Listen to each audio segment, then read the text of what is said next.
سر سے چھنی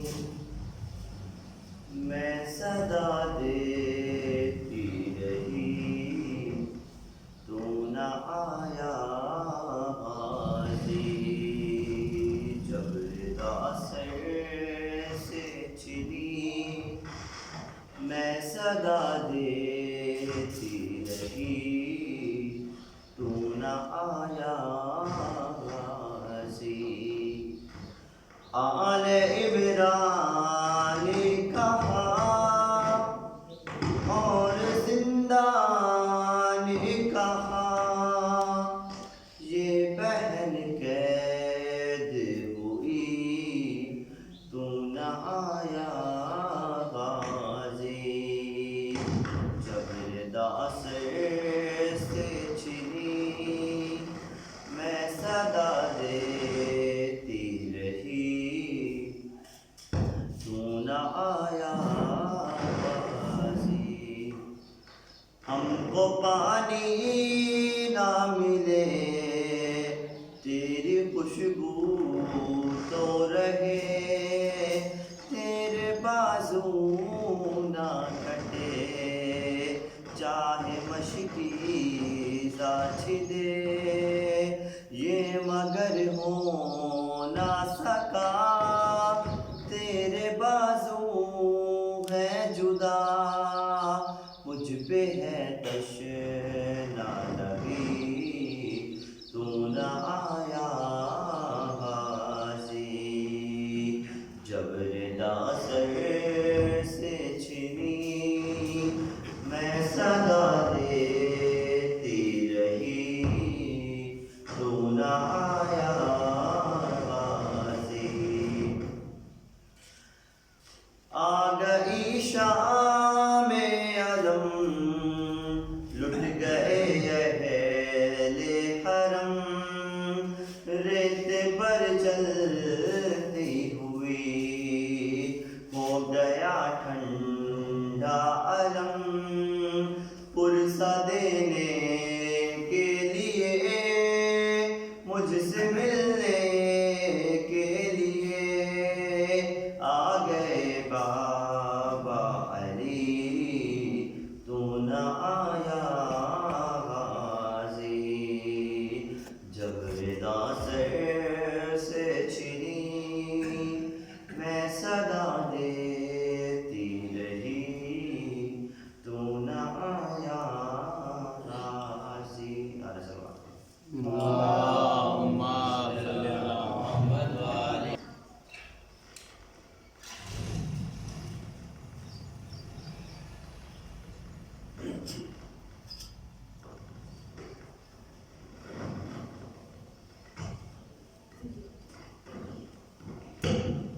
رحم اللہ من قرأ الفاتحہ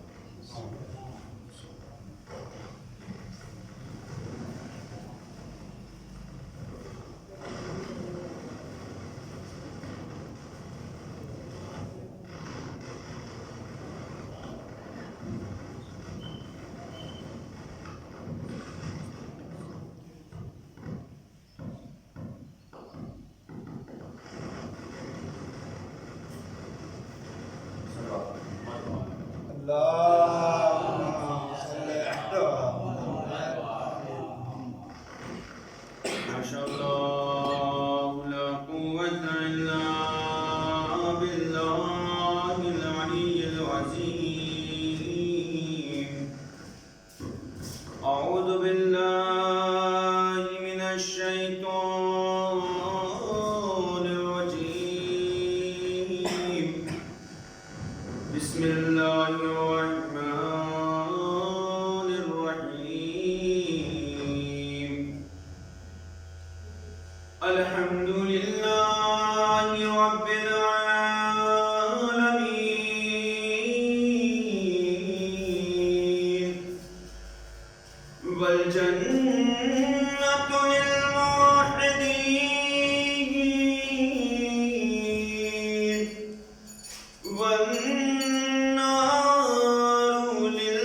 میں نے جس آئے مبارکہ کو سرنامہ سخن قرار دیا ہے اسی آئے مبارکہ کے ذیل میں اس امام بارگاہ میں گفتگو کرتے ہوئے آج یہ چوتھی مجلس ہے کہ جسے خطاب کرنے کا شرف حاصل کر رہا ہوں۔ عنوان معراج اخلاق ہے اور بات جو شروع ہوئی ہے پیغمبر اسلام صلی اللہ علیہ وآلہ وسلم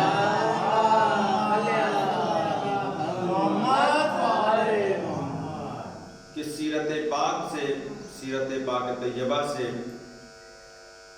ان کے اخلاق سے، اور وہ اخلاق کہ جس کی بنا پر پیغمبر اسلام نے کم مدت میں 40 سال میں اسلام کو پوری دنیا کے گوشے گوشے میں نشر کیا۔ یقیناً یہ وہ اخلاق ہے کہ جس کے ذریعے پیغمبر نے دلوں پر اپنا سکہ قائم کیا اور اپنی حکومت کو قائم کیا۔ جسم پر حکومت کرنا بہت آسان ہوتا ہے، لیکن دلوں پر حکومت کرنا یہ بڑا مشکل کام ہے، اور ہر ایک اس کام کو انجام نہیں دے سکتا۔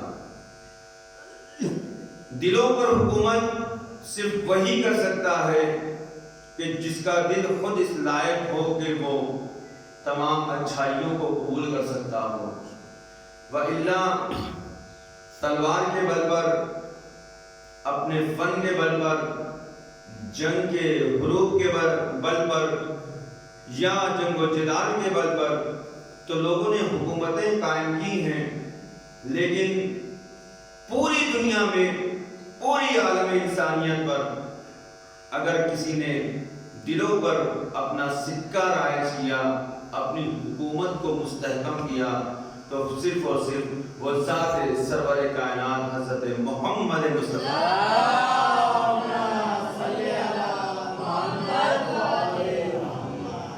یقیناً پیغمبر اسلام کی بات بڑی تاخیر سے شروع ہوئی ہے، اور آج کی مجلس تھوڑا تاخیر سے ہو رہی ہے۔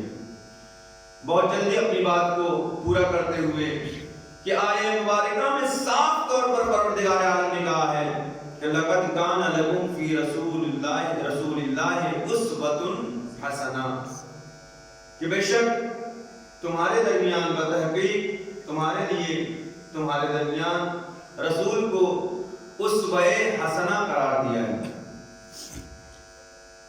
اسوہ حسنہ قرار دیا ہے، بہترین صفات کا مالک قرار دیا ہے، ایک نمونہ قرار دیا ہے، ایک آئیڈیل قرار دیا ہے۔ تمہاری زندگی میں رسول سے بڑھ کر، ان کی سیرت سے بڑھ کر، ان کی زندگی سے بڑھ کر اور کوئی آئیڈیل نہیں ہونا چاہیے، کیونکہ اگر تمہیں دونوں دارین کی، دونوں مقامات کی، دین و دنیا کی،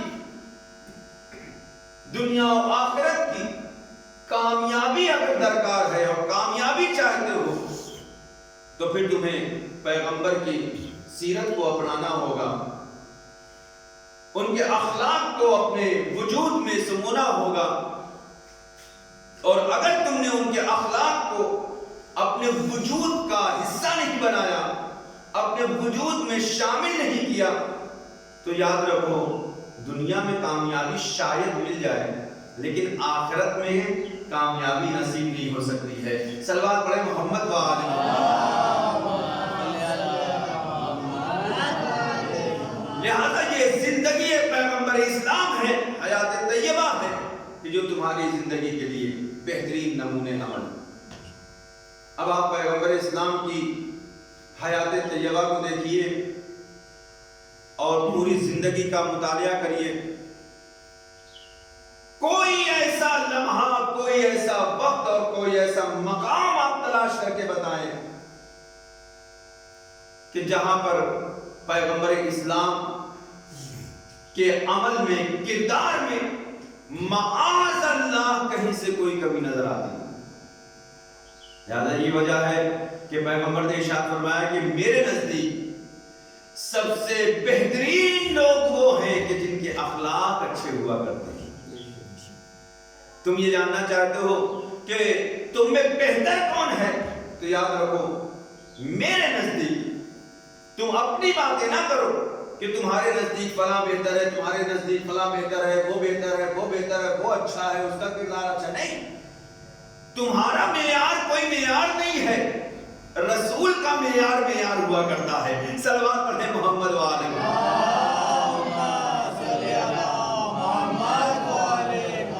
رسول فرما رہے کہ میرے نزدیک سب سے اچھے اور سب سے بہترین لوگ وہ ہیں کہ جن کے اخلاق اچھے ہیں،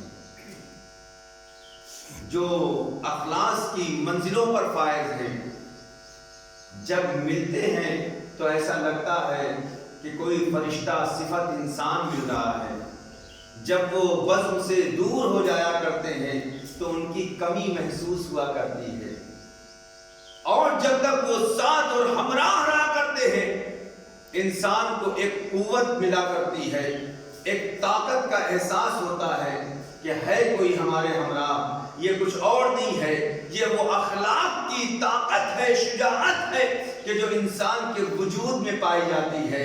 انسان اگر اس صفت کو اپنے وجود کا ایک حصہ بنا لے اور اسے اپنی زندگی میں شامل کر لے تو یقینی طور پر وہ صرف اپنے ہی جسم پر نہیں بلکہ پورے معاشرے پر، پوری دنیا کے معاشرے پر، پوری سوسائٹی پر وہ اپنی حکومت کر سکتا ہے اور اس کا نام زندہ رہ سکتا ہے۔ وہ ظاہراً مر جائے گا لیکن اس کا نام زندہ رکھنے والے باقی رہیں گے۔ صلوات پڑھیں محمد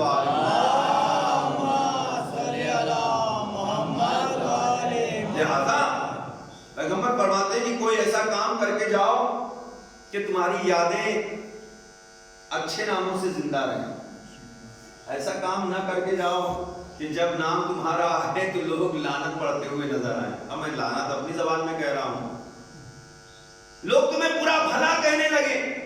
ایسا کام کر کے جاؤ، دنیا میں ایسا کام کرو کہ جو باعث برکت ہو۔ توجہ چاہتا ہوں، باعث برکت ہو۔ ایسا نہ ہو، ایسے کاموں سے دور رہو کہ جو باعث نحوست ہوا کرتے ہیں۔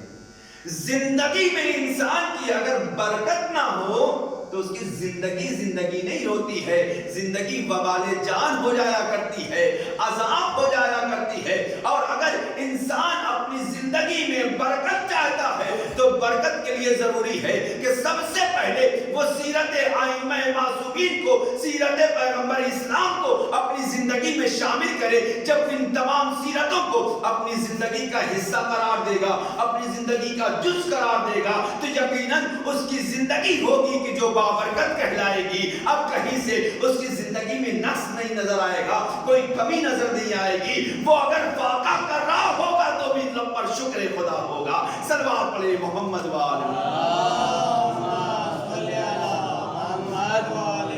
کیونکہ اخلاق جس کا اچھا نہیں ہے تو دنیا والے اسے اچھے ناموں سے یاد نہیں کرتے۔ کوئی ایسا کام کر کے جاؤ، نیک عمل۔ بہت سے کام ہیں۔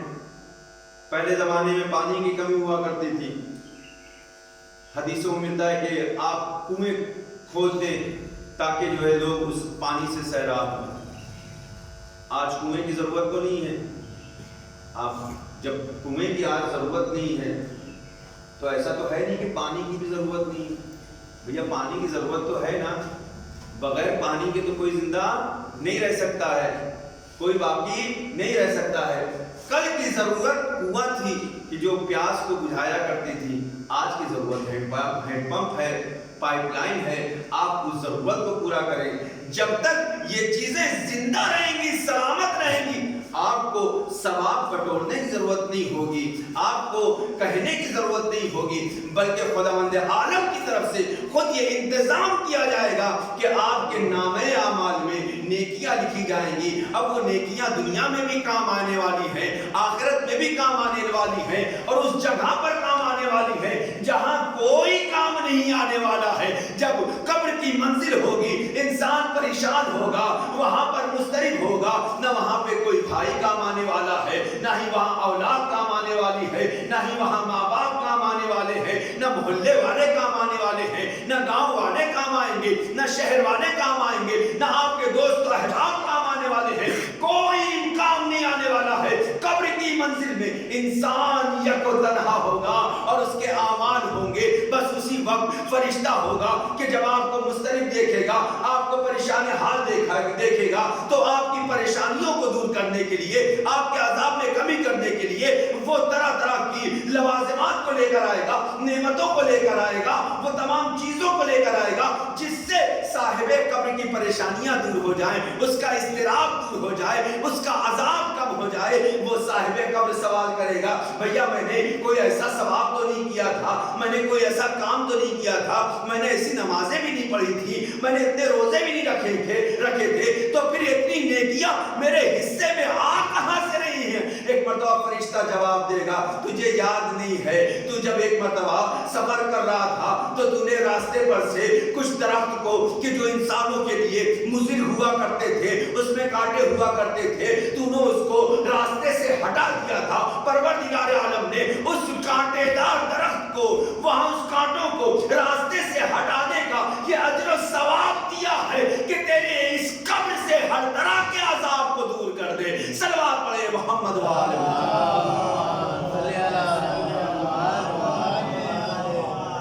انسان کو اپنی زندگی میں نیک کاموں کی طرف رغبت کرنا چاہیے, توجہ کرنا چاہیے کہ انسان وہ کام انجام دے کہ جو اس کے اخلاق کو معراج تک لے کر جائے. اور جب انسان معراج کی بلندیوں پر پہنچتا ہے, اس کا اخلاق بلند ہو جایا کرتا ہے, تو پھر اسے صحیح معنوں میں معصومین کی معرفت حاصل ہوتی ہے, صحیح معنوں میں اسے رسول کی معرفت حاصل ہوتی ہے, صحیح معنوں میں اسے کربلا کی معرفت حاصل ہوتی ہے. جس کے اخلاق ہی اچھے نہ ہو وہ حسین کا غم کیسے منائے گا, جس کے اخلاق ہی اچھے نہ ہو وہ حسین کا ماتم کیسے کرے گا, وہ فرش عزا کیسے بچھائے گا, وہ مجلس عزا کیسے کرے گا, وہ جلوس و تعزیہ کیسے نکالے گا. ہاں, ضرورت اس بات کی ہے کہ ہمیں اگر فرش عزا بچھانا ہے, مجلس و ماتم کرنا ہے, تو اب زینبی کردار کو اپنانا ہوگا, حبیب ابن مظاہر کے کردار کو اپنانا ہوگا, زہرقین کے کردار کو اپنانا ہوگا, حر کے کردار کو اپنانا ہوگا, تاکہ جب ہم فرش عزا بچھائیں, مجلس و عزا کا اہتمام کریں, تو پھر ہمارے اندر وہ صفات مزین ہو, وہ صفات نورانی ہو, وہ صفات ہمیں دور بخش رہی ہو, وہ صفات ہمیں پائے جا رہے ہو, تاکہ لوگ کہنے والے جو دیکھیں تو یہ کہتے ہوئے نظر آئے, یہ تو حر صفت جا رہا ہے, یہ تو زینب صفت جا رہا ہے, یہ تو حبیب ابن مظاہر صفت جا رہا ہے, اس کا کردار حبیب ابن مظاہر جیسا ہے, اس کا کردار حر جیسا ہے, اس کا کردار زہرقین جیسا ہے. جب زندگی اس پائے پر پہنچ جاتی ہے تو انسان کو اخلاق کی معراج حاصل ہو جاتی ہے. جب معراج حاصل ہوتی ہے تو فرشتہ آواز دیتا ہے, اب یہ عام انسان نہیں ہے, یہ فرشتہ صفت انسان ہو گیا. صلوات پڑھے محمد.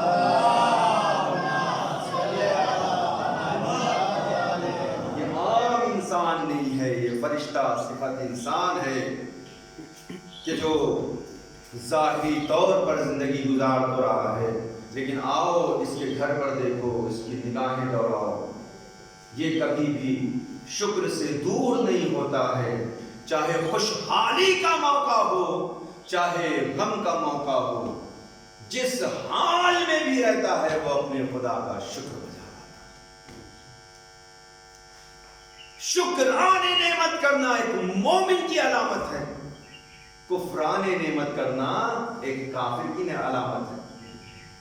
کافر نعمتوں کا کفران کرتا ہے, انکار کرتا ہے, لیکن جو مومن ہوا کرتا ہے نعمتوں کا اظہار کرتا ہے اور اس پر شکر ادا کرتا ہے. کیونکہ اگر نعمتوں پر شکر نہ ادا کیا جائے تو یہ حق بندگی بھی نہیں ہے. حق بندگی تو یہ ہے کہ جس نے حیات دی ہے، جس نے اس بدن میں روح کو داخل کیا ہے، جان پیدا کیا ہے، جس نے یہ صلاحیت دیا ہے کہ جب آپ کی آنکھیں بند ہو گئیں، آپ خواب غفلت میں سو گئے اور آپ کی آنکھیں بند تھی تو آپ نیم مردہ تھے، پھر جب آنکھیں کھلی تو آپ اپنے آپ کو زندہ تصور کر رہے ہیں۔ جو بندہ مومن ہوتا ہے ایک مرتبہ جیسے ہی صبح میں آنکھیں کھلتی ہے تو وہ آنکھوں کے کھلنے کے بعد سب سے پہلے شکر خدا بجا لاتا ہے کہ پروردگار پھر سے مرنے کے بعد تو نے مجھے زندگی عطا کی ہے۔ اب جب یہ زندگی عطا کی ہے تو یہ جب زندگی ملی ہے تب میرا فرض یہ ہے کہ میں تیرا شکر بجا لاؤں، تیری عبادت کروں۔ اب شکر بجا لاتا ہے انسان، کبھی نماز صبح کی صورت میں، کبھی روزوں کی شکل میں، کبھی لوگوں کی مدد کی شکل میں، یہ شکلیں الگ الگ ہوا کرتی ہیں۔ مقصد یہ ہوتا ہے تاکہ اس معبود کا شکر ادا کیا جائے کہ جس نے اس کو جان پیدا کی ہے، جس نے اس کو حیات بخشی ہے، جس نے اسے طاقت دی ہے تاکہ اس کی عبادت کر سکے۔ اور اصل بندہ الہی وہی کہلاتا ہے کہ جو شکر خدا کو بجا لاتا ہے اور طاقت و قوت کو صرف اس لیے مانگتا ہے کہ پروردگار رات کے تنہائی میں تیری عبادت کر رہا ہوں، یہ عبادت کا جو لطف ملا ہے، جو یہ توانائی ملی ہے، اے میرے پروردگار میں چاہتا ہوں مجھے طاقت ملے تو صرف اس لیے تاکہ میں تیری عبادت کر سکوں، مجھے ہمت ملے تو صرف اس لیے تاکہ تیری عبادت کر سکوں۔ پھر دیکھیے زندگی میں کتنی چینجنگ ہوتی ہے، کتنا بدلاؤ ہوتا ہے۔ انسان اگر ساری چیزوں کو صرف اس لیے مانگے کہ پروردگار جو کچھ بھی میں چاہتا ہوں صرف تیری عبادت کے لیے چاہتا ہوں، صرف تیری عبادت کے لیے چاہتا ہوں، بس میں نے بات کو تمام کر دیا۔ ایک بڑا جملہ پیش کرنا چاہتا ہوں، اے میرے معبود جو کچھ بھی چاہتا ہوں صرف تیری عبادت کے لیے چاہتا ہوں، صرف تیرا شکر ادا کرنے کے لیے چاہتا ہوں۔ جب صرف تیرا شکر ادا کرنے کے لیے چاہتا ہوں، جب صرف تیری عبادت کے لیے چاہتا ہوں، دولت چاہتا ہوں صرف تیری عبادت کے لیے، تیرا شکر بجا لانے کے لیے، طاقت چاہتا ہوں تیری عبادت و شکر بجا لانے کے لیے، ہمت چاہتا ہوں تیری عبادت و شکر بجا لانے کے لیے، قوت چاہتا ہوں تیری عبادت و شکر بجا لانے کے لیے، شہرت چاہتا ہوں تیری عبادت و شکر بجا لانے کے لیے، سکون چاہتا ہوں تیری عبادت و شکر بجا لانے کے لیے۔ بس عزیزو، جب انسان کی یہ نیت ہوگی تو اب اس کو صرف اور صرف نماز پر اکتفا کرنے کی ضرورت نہیں ہوگی۔ نماز پڑھے گا وہ بھی عبادت و شکر ہوگی، روزہ رکھے گا وہ بھی عبادت و شکر ہوگی، کسی مومن سے بات کر رہا ہوگا وہ بھی عبادت شمار ہوگی، کسی کی مدد کر رہا ہوگا وہ بھی عبادت شمار ہوگی، کیونکہ اس کا کوئی بھی عمل سوائے اس کے نہیں ہے کہ خدا اس سے راضی ہو اور وہ خدا کے لیے ہو۔ صلوات پڑھیں محمد والا۔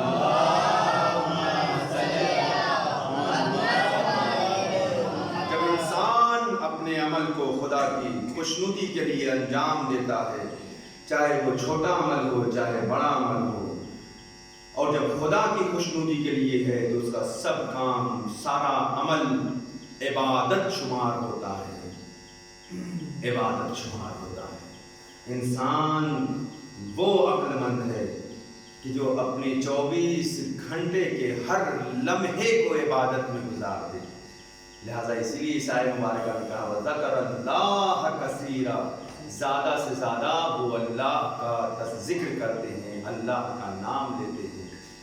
اللہ کا نام لینا، میں نے کل کی مجلس میں کہا تھا، صرف ضروری نہیں کہ ہم سبوح القدوس کہیں تبھی اللہ کا ذکر ہوگا، ہم الرحمن الرحمن کہتے رہیں تبھی اللہ کا ذکر ہوگا، ہم کسی اس کے بندے کے دل کو خوش کر دے، اس کے لبوں سے دعائیں نکل آئیں، یہ بھی ذکر خدا ہوا کرتا ہے، یہ بھی شکر خدا ہوتا ہے، یہ بھی عبادت الہی ہوا۔ بس عزیزو، میں نے اپنی بات کو تمام کر دیا۔ دوسری مجلس بھی ہے، پروردگار نے یہ انتظام کیا ہے کہ انسان اگر چاہے اِنَّا هَدَيْنَاهُ السَّبِيلَ إِمَّا شَاكِرًا وَإِمَّا كَفُورًا۔ اِنَّا هَدَيْنَاهُ السَّبِيلَ، میں نے تم کو دونوں راستے دکھا دیے، دونوں راستے بتا دیے، إِمَّا شَاكِرًا وَإِمَّا كَفُورًا۔ اب چاہے تم شکر کر کے شکر گزار بندے بن جاؤ یا کفران نعمت کر کے کافر کرا دیا. یہ تمہارے اوپر اختیار ہے. ہم نے تمہیں اختیار دے دیا، مجبور نہیں کیا ہے، اختیار دیا ہے. تمہیں صاحب عقل پیدا کیا ہے، عقل دی ہے تمہیں، تم اس سے سمجھ سکتے ہو کہ کون سی چیز اچھی ہے، کون سی چیز بری ہے. آگ کو تم نے ہاتھ لگایا کیوں؟ تمہیں پتا نہیں تھا کہ وہ تمہارے ہاتھ کو جلا دے گی. شراب کو تم نے پیا کیوں؟ کیا تمہیں معلوم نہیں تھا کہ یہ تمہارے بدن کو کھوکھلا کر دے گی، تمہاری عقل کو معوف کر دے گی؟ اسی طریقے سے تم نے ظلم کیا کیوں؟ کیا تمہیں اس کا جو اثرات تھے اس کے اس کا اندازہ نہیں تھا؟ کیا تمہیں پتا نہیں تھا کہ یہ تمہارے ایمان کو اصل سے ختم کر دے گی؟ ہم نے اختیار دیا تم کو، اما شاکر اما، چاہے تم شکر گزار بندے بن جاؤ، چاہے تم اس کا شکر نہ کر کے کفران نعمت کر کے کافر کرو. بس میں نے اپنی بات کو کربلا کے میدان میں دونوں طرح کے لوگ ملتے ہیں، دونوں گروہ ملتا ہے. ایک شکر کرنے والے ہیں اور ایک طرف کفر کرنے والے. ظاہراً وہ بھی کلمہ پڑھتے ہیں، ظاہراً وہ بھی کلمہ پڑھنے والے ہیں، ظاہراً وہ بھی نماز پڑھتے ہیں، لیکن فرق کتنا ہے؟ ایک اما شاکروں کی منزل میں ہے اور ایک اما کفورہ کی منزلت پر ہے. ایک نے شکرانے نعمت کر کے امام وقت کا ساتھ دیا اور ایک نے کفرانے نعمت کر کے امام وقت کو شہید کر دیا. ایک نے شکرانے نعمت کر کے امام وقت فرزند رسول کی عزت و وقار و فضیلت کو اور بڑھا دیا. ایک نے کفرانے نعمت کر کے فرزند رسول کو 3 دن تک پیاسا. اگر اس سے بڑا اور کوئی لمحے فکریاں ہو سکتا ہے؟ انسان ذرا تصور تو کرے آخر وہ کس دل کے لوگ تھے، کس جگر کے لوگ تھے کہ جنہوں نے اپنی آنکھوں سے دیکھا تھا. انشاءاللہ کسی مجلس میں بیان کروں گا کہ جو کربلا میں قتل کرنے کے لیے حسین کو آئے تھے وہ کون تھے. وہ کوئی معمولی لوگ نہیں تھے، وہ کوئی معمولی شخص نہیں تھے. ان میں اکثر لوگ ایسے تھے کہ جنہوں نے رسول کو دیکھا تھا. صرف رسول کو نہیں دیکھا تھا بلکہ رسول کی آغوش میں حسین کو دیکھا تھا. اللہ اکبر، اس سے بڑھ کر کوئی سند ہو سکتی ہے؟ اور صرف یہی نہیں بلکہ رسول کو یہ کہتے ہوئے بھی سنا تھا کہ ان الحسین مصباح الہدی وسفینۃ النجاۃ. اور صرف یہی نہیں بلکہ یہ بھی سنا تھا حسین منی وانا من الحسین. دیکھو حسین مجھ سے ہے، میں حسین سے. لیکن ہوا کیا؟ آخر کیوں لوگ قتل پر آمادہ ہو گئے؟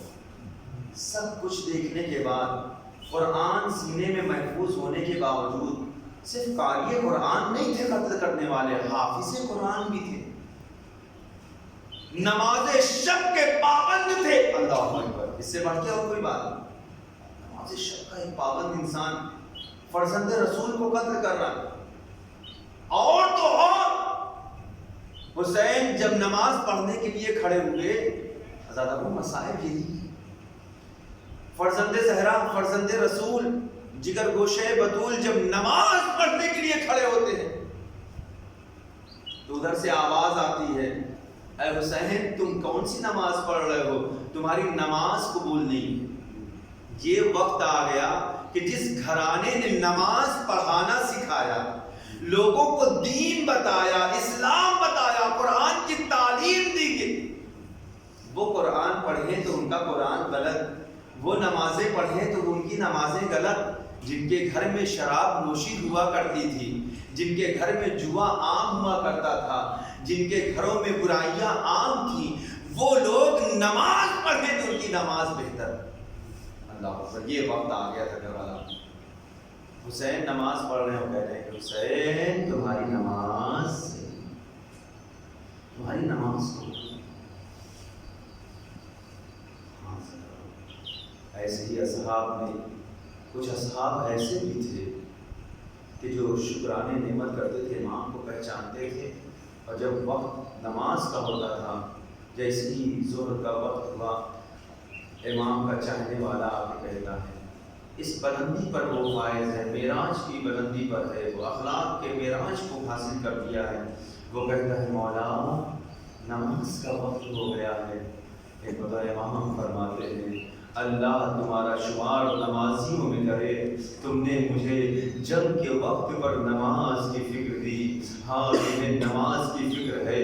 حسین نے مصلی عبادت کو بچھایا، لو عزادار ہو، ہاں ایک حسین کے بچپن کا دوست حبیب ابن مظاہر بھی ہے کہ جو حسین کی خدمت کے لیے ہے، مولا آپ نماز پڑھیں، زہیر بھی ہے، حبیب بھی ہے، ہاں عزادارو تیروں کو روکنا شروع کیا، لو حسین کی نماز تمام ہوئی، ہاں عزادارو تمام امام حسین کے جتنے جانثار تھے ان تمام جانثاروں میں اگر سب سے زیادہ کوئی عمر دراز تھا تو وہ حبیب ابن مظاہر تھے، جن کی عمر سب سے زیادہ تھی۔ ہاں عمر کا تقاضا یہ تھا کہ ریشیں سفید تھی، بھویں آنکھوں پر آ رہی تھی۔ ایک مرتبہ جب حسین نے اجازت دی ہے، ہاں حبیب کو جنگ کی اجازت ملی، ہاں آزادارو ایک مرتبہ حبیب جنگ کے لیے نکلے،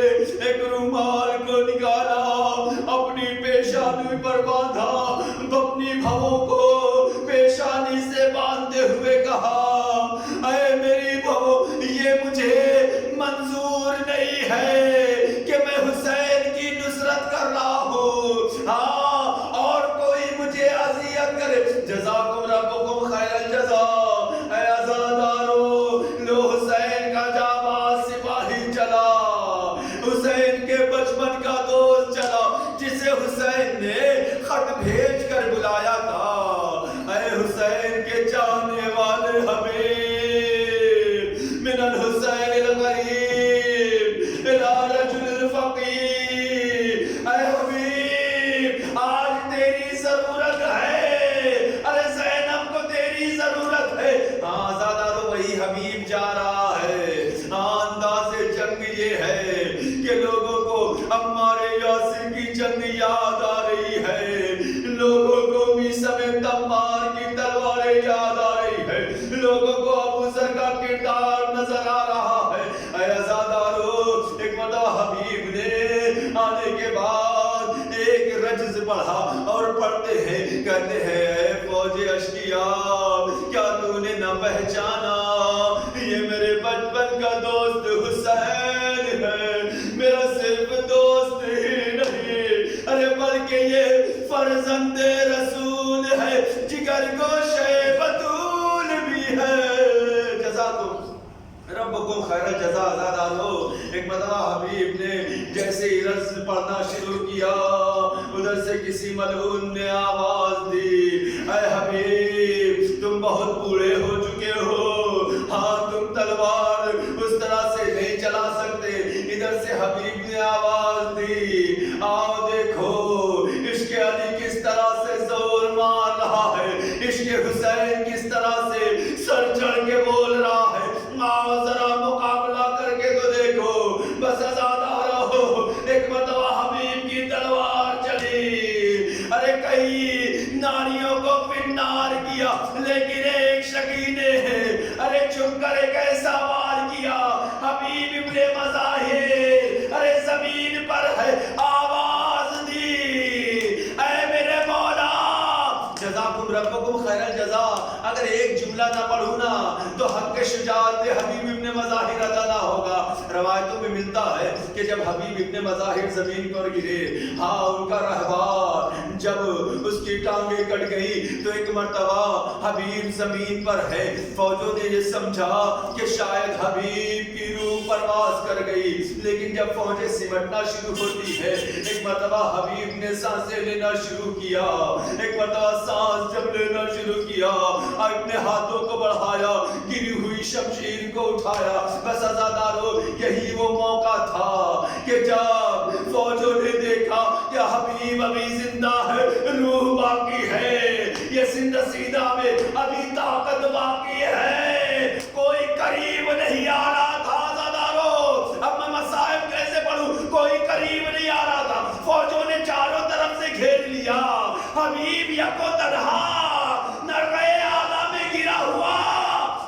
طرف سے زخموں سے لہو لہار، چور چور حبیب ایک مرتبہ آواز دیتا ہے، اے میرے مولا و آقا حسین، ذرا آ کے حبیب کی جنگ تو دیکھ لو، ارے لاکھوں نے گھیر رکھا ہے، حبیب تنہا جنگ کر رہا ہے۔ جزاکم ربکم خیر الجزا۔ عزادارو روایتیں ملتی ہیں، کہتی ہیں کہ ایک مرتبہ حبیب نے کئی دشمنوں کو فنار کیا، کسی میں جرت نہیں ہے کہ حبیب کے قریب آئے۔ ایک مرتبہ ایک شکی نے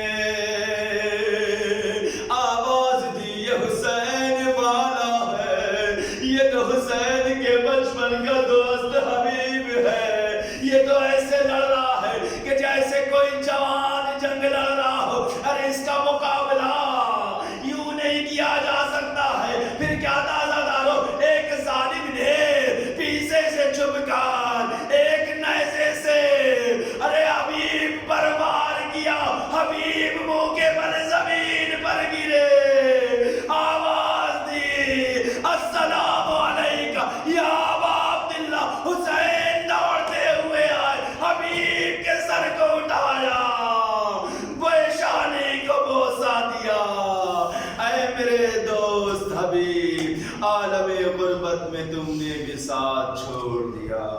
انا للہ و انا الیہ راجعون بذنب قضائہ و تسلیما امر یا اللہ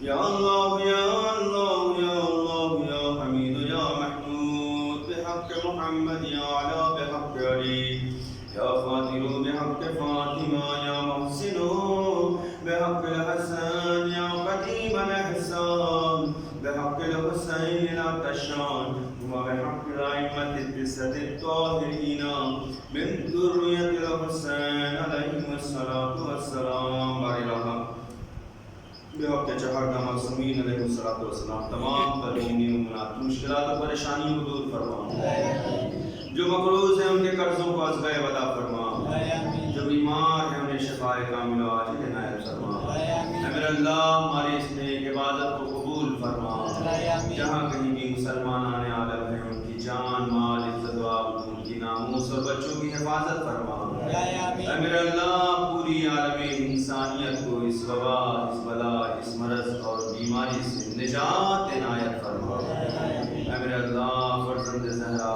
یوسف زہرا منتقم خون حسینی امام عصر ارواحنا لہ الفداء بظہور پرنور میں تعجیل فرما، اور ہم سب کو ان کے امان و انصار میں شمار فرما۔ ربنا تقبل منا انک انت السمیع العلیم۔